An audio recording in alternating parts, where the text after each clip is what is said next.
Eu tô olhando pra vocês, olhando assim, eu tô muito ruim. Não. Não. Porque, Não. tipo, a câmera tá um pouco aqui em cima, mas eu quero olhar pra vocês, entendeu? Quem não quer olhar pra mim, né? Eu adoro.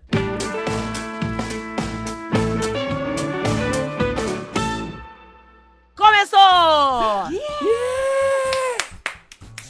Ai, gente, pelo amor de Deus, a cada convidado é um banho de amor no meu coração. E hoje temos nada mais, nada menos que Patrícia Garcia. Brasil! Ai, meu Deus, a gente ligou a câmera logo porque a gente já tava aqui papeando e vivendo várias coisas. Eu achando que tá gravando, que eu tô super à vontade, É. tá? Eu tô falando. Patrícia é consumidora do canal da SBD.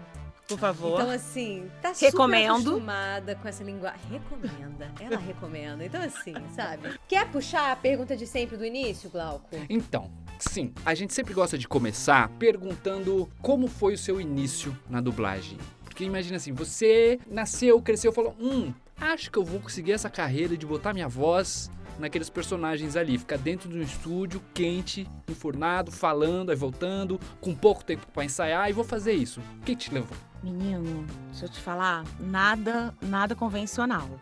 Porque, primeiro, eu me formei, sou atriz, fiz faculdade, 4 anos, Unirio e tal. E a dublagem... Eu quero Unirio, adorei saber. Fiz Unirio. Sempre muito focada ali nas aulas de corpo, de voz, de interpretação, nas montagens, que a gente ficava até meia-noite e tal. A dublagem, pra mim, era natural, porque, tipo... da infância e tal, mas eu não via como um trabalho, como uma possibilidade de trabalho, até porque as faculdades e os cursos não oferecem isso para os atores, eu acho muito errado, inclusive. Como surgiu a dublagem na minha vida, vocês não vão acreditar. Uma amiga minha da faculdade falou, Patrícia, você tem uma voz maravilhosa, você trabalha muito bem a voz, não sei o quê, vou te convidar para você fazer dublagem ao vivo no Festival de Cinema do Rio. Só isso, apenas. Tem, A na pessoa tua cara. Nunca fez dublagem na vida, Pra vocês terem uma noção, fita cassete, tá? Pra ensaiar. Eu furava praticamente a fita, porque eu queria passar, assistir, quase decorar o texto, porque na hora era ao vivo, não podia errar. Se você errasse, você atropelava o amiguinho que vinha logo depois. Às vezes eu fazia 3 personagens falando ao mesmo tempo, então eu tinha que ensaiar decorando realmente. Então, assim, aquilo era um trabalho tão difícil e, ao mesmo tempo, tão maravilhoso, porque quando acabava, eu tava exausta, assim, mas quando eu via a reação da plateia, porque, gente, é muito parecido com teatro, porque você vê a reação da plateia na hora, é muito maravilhoso. Luísa faz dublagem ao vivo, não faz? É uma doideira, eu tô chocada com essa coisa de que você começou na dublagem ao vivo, porque é uma dificuldade técnica ainda maior, né? Sim. Aí o que aconteceu? Eu não tinha noção de como era a dublagem no estúdio. Então eu meio que pensei assim, gente, se eu fico horas ensaiando em casa pra poder fazer o que eu faço, no estúdio eu não vou conseguir. Como é que eles chegam no estúdio e fazem ali na hora? Que absurdo, eu não vou conseguir, não é pra mim, é pra mim só aqui do festival. Eu fiquei lá 10 anos, todos os anos, em outubro mais ou menos, eu fazia o Festival de Cinema do Rio. Juro. Juro. Deu muito certo, foi assim, e assim, no meio desse processo que eu falei, de curiosidade, vou fazer um workshop com nada mais, nada menos que Mabel César. Maravilhosa, minha primeira professora. E aí, assim, eu contei essa história pra ela e eu falei do meu medo, do meu receio. Cheguei na dublagem com muito medo. Medo de que, tipo, eu não vou conseguir acertar de primeira, gente, não vou. Tipo, o que eu ensaiava. Então, não, é outro processo. E a Mabel tinha uma coisa do brilho no olhar. Tipo, quando ela falava de dublagem, eu falei, eu quero ter esse brilho no olhar aí, ó, vontade de ter também. Aí, assim, quando o medo foi saindo e eu fui entendendo o que era dublagem em estúdio, né? E aí eu fui também sendo mordida, picada pelo bichinho da dublagem. E aí, gente, daí pra frente foi só alegria. Durante os 2 primeiros anos eu ficava muito tensa ainda, porque eu achava que eu não podia errar. Eu tinha isso internalizado. Então, assim, até eu conseguir me libertar dessa questão toda e entender que o erro é para você depois, na próxima vez, fazer melhor ainda. E não porque quando eu errava, eu ia piorando, porque eu ficava com cobranças na minha cabeça, nervosa, eu ia travando. Aí depois eu entendi, não, é uma oportunidade de você melhorar mais ainda. Tem E um é detalhezinho que você não conseguiu prestar atenção e que agora você prestou. Porque É. você errou, então você pode melhorar. Você acha? Eu tenho uma pergunta já conhecendo você um pouco. Eu tenho uma que eu queria fazer só do Dublagem ao Vivo, só pra dar uma aprofundada. Então Você me permite a pergunta? Eu te Luísa? permito, depois eu pergunto outra coisa. Obrigado. Porque a gente nunca aprofundou tanto aqui sobre dublagem ao vivo. E como estamos aqui agora um especialista em dublagem ao vivo, 10 anos de carreira, por que é feito dublagem ao vivo? Porque, por exemplo, quando eles vão passar o filme ali, por que eles não dublam antes, para depois só passar uma sessãozinha de cinema? Pra que tem que ter, sabe? Porque nós estamos falando de um festival. No festival chegam filmes que vão passar pelo Rio de Janeiro, enfim, por aquele festival, e que não vão voltar. Filmes árabes, filmes russos, filmes que, enfim, fizemos de vários países, indianos. Teve uma sessão de cinema, de filme indiano que foi no Odeon, tipo, de gala. E a dublagem ao vivo, porque eram filmes para crianças. Então a gente fazia para ter a acessibilidade, para, né, a inclusão. E aí a gente ensaiava por isso. Eram filmes que chegavam um pouquinho antes pra gente. E também eu acho que como ele não ia ficar em cartaz, então era mais fácil você ensaiar para dublar ao vivo, entendeu? Acho que mais fácil e mais fácil também. E eu imagino que também tenha uma coisa interessante pelo fato de você... Existe uma magia, né, na dublagem ao vivo, que você falou um ponto que pegou muito no meu coração, lembra muito teatro. Tem um friozinho na barriga, as pessoas estão assistindo. Pelo menos comigo acontecia muito isso, eu imagino com você também. Existe um olhinho de... Curiosidade, agora, que a gente tá ali do lado. Sabe? Cadê? É agora, tá fazendo, sabe? Então é um jeito muito interessante de dinamizar aquele conteúdo que já tá acontecendo. Sim, né? e eu juntava o útil ao agradável, né? Porque eu sou professora também de escolas municipais. Eu levava os meus alunos em excursão, assim, pedia para os professores levá-los e assistiam. Então, as minhas plateias de dublagem ao vivo eram muito lotadas. Eu não admitia que não fosse levar, aí eram lotadas. Eu quero público! Já que eu tô ensaiando tanto, eu quero público! E você me falou aqui de forma muito clara, um ponto positivo da dublagem ao vivo, né? Que é o tempo que você tinha, que quando você chegou em estúdio pra entender como é que funcionava, deu um pouco de Beyblade. E o contrário, o que era difícil na dublagem ao vivo, que você teve que dar uma penada pra entender, que talvez na dublagem em estúdio tivesse sido mais fácil, ou não necessariamente, mas um ponto desafiador pra você? Pra mim, realmente era a concentração absoluta ali no momento do ao vivo. Tipo, não pode errar. Se errar, como que você vai resolver aquele erro? Que no teatro, se você errar, você improvisa. E tá ao vivo, tudo bem, mas é um improviso que você tá jogando com seu amigo. Lá tá o filme rodando, meu amor, o filme não vai esperar, né? O filme não espera. Então você errou, sabe que vem a próxima, você não pode improvisar no erro, talvez, porque já vem uma outra pessoa falando e aí você vai atropelar o seu amiguinho, que vai atropelar o outro e que aí vira uma catástrofe.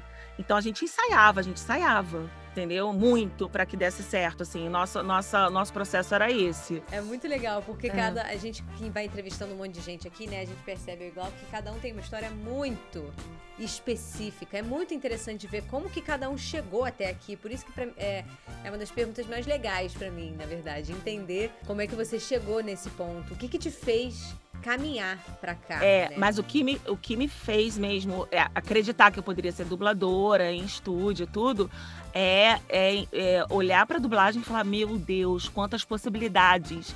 Porque na televisão, em teatro, às vezes também, você é muito estereotipada, né? E aí, assim, eu achei que na dublagem fosse um pouquinho menos. Às vezes eu acho que os diretores têm um pouquinho de preguiça de pensar você como uma voz, e não como um corpo, entendeu? Alguns.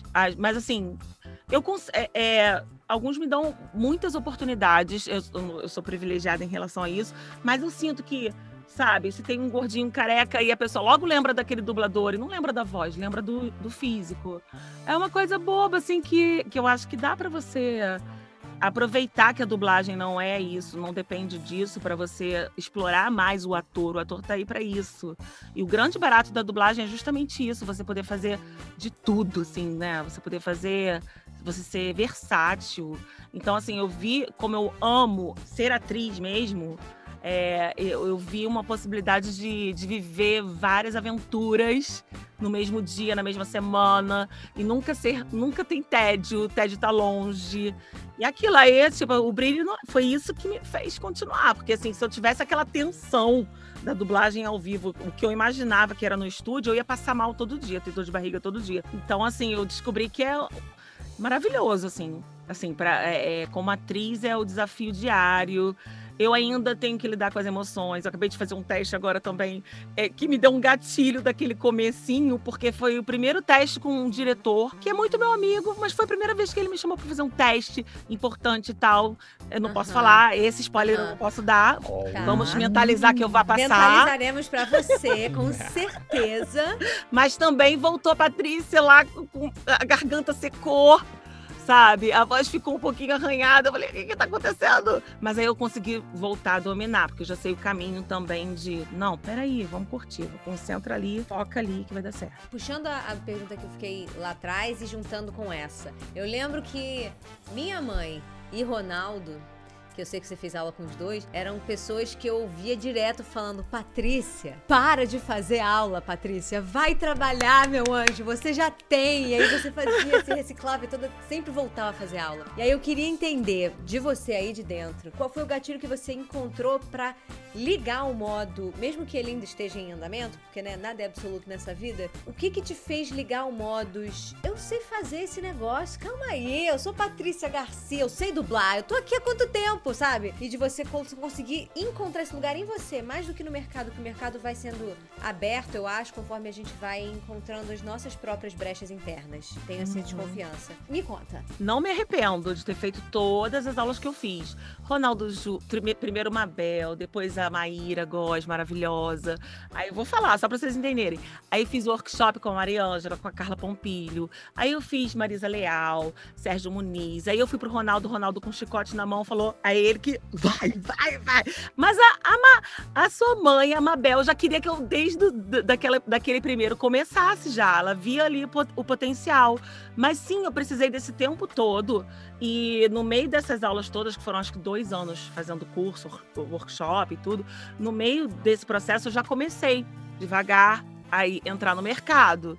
Mas precisava daquela segurança ali, porque o mercado, quando você está começando, você não é testado o tempo todo, você tem um horário aqui, outro ali. E aí eu ia ficar enferrujada, eu queria estar sempre em movimento, sabe? Eu acho que era essa a minha lógica. Eu falei, gente, se eu parar aqui, vou ficar 1 ano só fazendo umas coisinhas pouquinhas aqui e outras ali, eu não vou evoluir. Então, eu tô usando a aula também para minha evolução. Eu era novidade de querer fazer vários cursos, mas hoje em dia todo mundo faz vários cursos. Então, assim, entendeu? Para fazer essa transição. Eu achei importante continuar em movimento, fazendo os cursos, para poder me dar essa segurança. E ainda assim, só depois de 2 anos profissionalmente que eu me senti segura. E volta e meia a gente bate uma insegurança de uma coisa ou outra que você fala, nossa, fazer esse personagem é um desafio pra mim. Tudo bem, bate uma insegurança, mas eu vou enfrentar. Eu acho que talvez seja até um pouco do artista, sabe? Tá até relacionado a um pouquinho ao friozinho na barriga. Que se você já chega já falando, isso aqui eu sei fazer, isso aqui é fácil, não tenho empolgação nenhuma, é bem provável que você dê, sabe, o mínimo ali quando você vê, tipo, nossa, ficou ruim, né? Quando você tá, não aqui romantizando a insegurança, mas quando você encara aquilo como, dá devida importância para os mínimos trabalhos, para os menores ali, só uma pontinha, eu tenho que chegar e falou, aqui está, senhor. Se você dá aquela importânciazinha, é que você dá o seu melhor, que faz a diferença, sabe? No detalhezinho. Acho que tá muito mais relacionado ao querer. Isso. Eu queria fazer o meu melhor. Então, assim, quando essa insegurança inicial se transformou em um querer, em um entregar e tal, aí tudo fluiu. Um pouquinho de segurança ainda foi diminuindo e foi aumentando o querer, a entrega, né? E eu acho que esse lugar do sempre querer melhorar entra um pouco nessa coisa da resolução de problemas da dublagem, de entender a dublagem como não errar, mas como solucionar melhor. Como que eu posso facilmente solucionar, ou qual é a solução mais rebuscada, mais interessante, mais refinada eu posso dar pra pegar aquela boca, pegar aquela respirada, pegar aquela. Quando a gente se mantém aceso pra descobrir isso o tempo todo, a gente não cai nesse lugar, ou cai com menos facilidade nesse lugar do eu sei fazer. E esse friozinho, em algum lugar, em algum nível, impulsiona a gente a fazer o melhor que a gente pode fazer. Sim. E às vezes tem coisas assim que o Ronaldo me dirigindo outro dia falou assim: faz com raiva que dá certo, porque assim, era questão mais da dicção. Vai, às vezes só sai na raiva. E eu, com raiva, já não tava acertando aquela palavra, que não sei. Aí eu realmente botei aquela. Tem que fazer, vou conseguir, aí saiu. Aí é uma tensão que ajuda, porque tem a tensão que atrapalha e a tensão que ajuda, né? Bom, enfim, com você falando, gente, veio vários links, assim, mas às vezes eu me perco, sabe? Eu ia falar alguma coisa. Malala que eu fiz em 2019, que eu viajei o Brasil com a Malala. Eu lembrei que eu ia falar da Malala, agora eu não lembro por quê. Me conta essa história, eu não conheço essa história. Conta pra gente Da essa Malala! história. Foi uma peça infanto-juvenil que fui convidada para fazer a professora, que ela já faz professora de teatro, né? Mas era a professora lá da Escola Cuchal, que era a escola da Malala, que estava em pedaços, né? Então, assim, era uma mensagem em 2019 que a plateia vibrava, porque tinha tudo a ver com o momento político. E eu tô falando de adultos, né, e crianças. E as crianças se encantavam por um lado e os adultos por outro. E a gente foi tipo uma redenção pré-pandemia, porque eu viajei o Brasil todo. E eu não entendia, porque eu nunca tinha viajado com uma peça assim tanto tempo. E aí, logo depois, a gente ficou trancado em casa, né? Eu falei assim, gente, alguém aí que tá mexendo nas pecinhas do universo foi bonzinho comigo, porque eu fiquei um ano cansada de viajar para no ano seguinte ficar trancada dentro de casa. Então, não tinha do que reclamar nesse sentido, né, de sair de casa. O meu diretor, Renato Carrera, que me conhece desde a faculdade, que a gente faz peças juntos desde a faculdade, enfim, ele virou para mim e falou assim, é porque as coisas todas se linkam, né? Ele falou assim, Patrícia, eu não sei o que aconteceu com você, mas você tá chegando no palco de uma forma diferente. Você, às vezes, meio que pedia desculpa sabe? Você tinha umas inseguranças. Você chegou no palco agora, o palco é seu. Você não pede mais desculpa. Eu falei, amor, é a dublagem. A dublagem fez isso comigo. Eu faço testes diários nos nervos de aço. Assim, a gente é testado diariamente, pra quem não sabe. A gente não é teste pro personagem, mas é o teste que a gente faz com, né? Assim, tem que melhorar isso. É um diretor novo, é uma personagem nova. Não tem lugar de comodismo na dublagem. Você sempre tá se desafiando. Então, assim, foi tão bom. E eu tenho ranço de gente que fala que dublagem não é arte, por isso. Porque o que a dublagem me modificou de uma forma que, sinceramente, se eu tivesse tempo, ou talvez eu ainda tenha, eu voltaria para fazer um mestrado para defender a dublagem nos cursos de teatro, nas aulas, enfim, na faculdade tem que ter, porque você ter técnica vocal, ok, para você aprender a gritar, para você cantar, fazer aula de canto, né? Mas e a emoção? Ninguém trabalha a emoção da voz, e a voz faz parte do nosso corpo. Eu fiquei muito feliz quando ele me deu esse feedback, porque eu falei, a dublagem me transformou, me atravessou, e eu levei isso para os outros lugares, eu levo isso para a sala de aula, quando eu vou contar histórias, que eu fiz parte do grupo de contação de histórias também, costurando histórias, e aí eu peguei essa experiência, levei para a dublagem, e agora a dublagem leva para a sala de aula, e leva a contação de histórias, então tudo se mescla, tudo vem a favor, porque é da artes cênicas, né? Total. Paty, você falou um ponto tão importante pra mim. A gente tem isso em comum. Eu também tenho, em algum momento, uma vontade muito grande de botar essa defesa da dublagem no ensino de teatro, de atuação. Porque, a gente claramente tem 1 milhão de coisas pra dar conta no quesito voz. A gente só usa, entre 26 aspas, a voz. Mas, assim, todas as questões cerebrais que a gente precisa pra conseguir dublar bem, toda essa administração de nervosismo, todo esse entendimento de texto profundo que a gente tem que ter na dublagem, tudo isso agrega em todos os outros cantos da atuação. Mesmo que você não queira viver de dublagem, você pode fazer essa escolha. Uhum. Mas isso é muito incrível. É um treinamento pro ator. Olha, quantas peças eu já vi o ator super legal de corpo, fazendo a cena super bem, abre a boca e não sabe dar o texto, sabe? Não sabe. E eu já fiz leitura dramatizada também depois da dublagem, que a leitura dramatizada é aquela coisa que você ensaia uma vez, algumas, né? E já tem que mandar e abre a plateia, entra e eu leio de primeira de outra forma. Eu já sei, tipo, eu já tenho uma chave dentro de mim. Então, assim, gente, neurônios se conectaram e só amplia, né, a nossa visão. É maravilhoso. Sou super defensores da dublagem, né? Defensores da dublagem, exatamente. Perfeita. A gente tem uma coisa que a gente gosta de finalizar perguntando. Ela sabe. Ela já sabe? É uma saia justa que vocês querem? Meu Deus.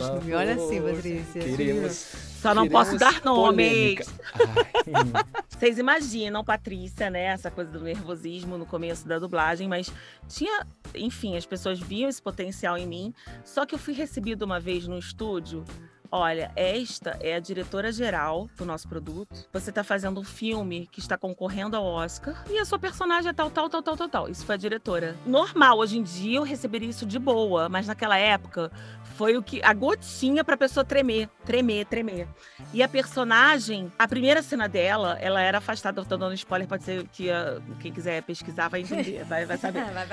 Na primeira cena, ela gritava porque separava um filho dela. Então essa cena eu tinha que gritar e ao mesmo tempo sincronizar, coisa mais difícil, né?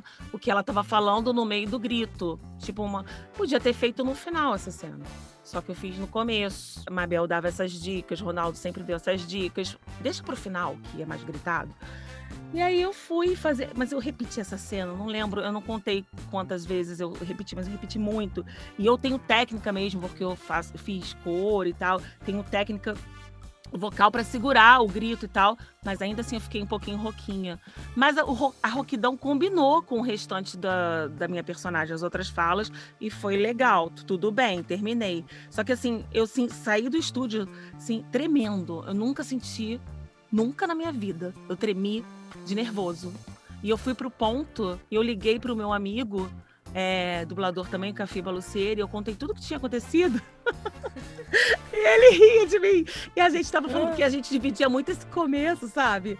E aí eu falo, cara, mas que legal, olha o que você faz. Você tá fazendo um filme do Oscar, não sei o que. Você tá entendendo como é que eu cheguei suave, eu tremia. Assim, gente, foi uma experiência, assim, a saia justa foi essa, da pessoa me receber com a diretora-geral. Toma, filme do Oscar, a diretora-geral de não sei o que vai assistir a direção junto com a dublagem.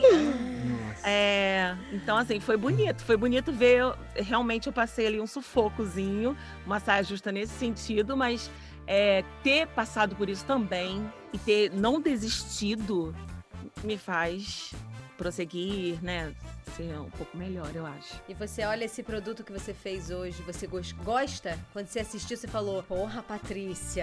Você sabe que eu não assisto, porque eu passo pela mesma memória emotiva daquele momento.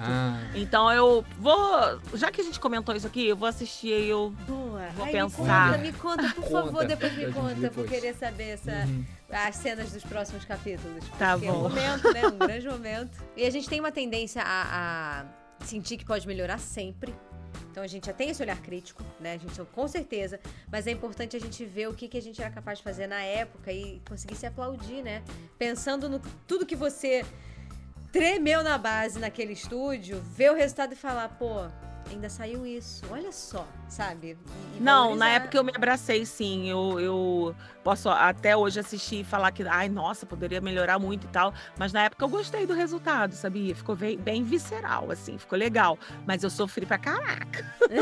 Sofri junto com a personagem. Eu dei o sangue nesse dia. De verdade. Ai, rainha, que delícia de gente, ter aqui, nossa senhora. Pena que é tão rápido, gostei, quero rápido. mais. E a gente sempre fala também que esse espaço aqui vai ficar aberto pra você. Então, se você quiser falar sobre algum assunto específico, se você tiver vontade de voltar, a gente tá muito aberto. A gente vai amar receber você de volta, principalmente quem recebe a gente com esse carinho todo, com essa vontade toda, de verdade, de coração. Ai, gente, adoro vocês. Vocês fazem parte da minha história, então contem comigo pro que precisar também. Glautidão por estar aqui. Gratidão. Não, glautidão. Não, glautidão, e eu falo Ah, gratidão, né? Porque glautidão é só seu. Eu fiquei assim, não posso falar glautidão, que é exclusivo dele. Não, por favor, Não, pode. posso gosta, falar? ele Pra gosta, ele Não, todos. gosta. glautidão. Ah, Quer divulgar alguma coisa? Pode divulgar suas redes. Pode seguir, então, Patrícia Garcia atriz no Instagram. O Glauco Boa. tá rindo, porque eu tive que dar uma cola, porque o meu e-mail é outro. Eu confundo com e-mail, eu faço muita confusão. Então, gente, nunca é definitivo, mas a gente tem que finalizar em algum momento, né? Então, acabou!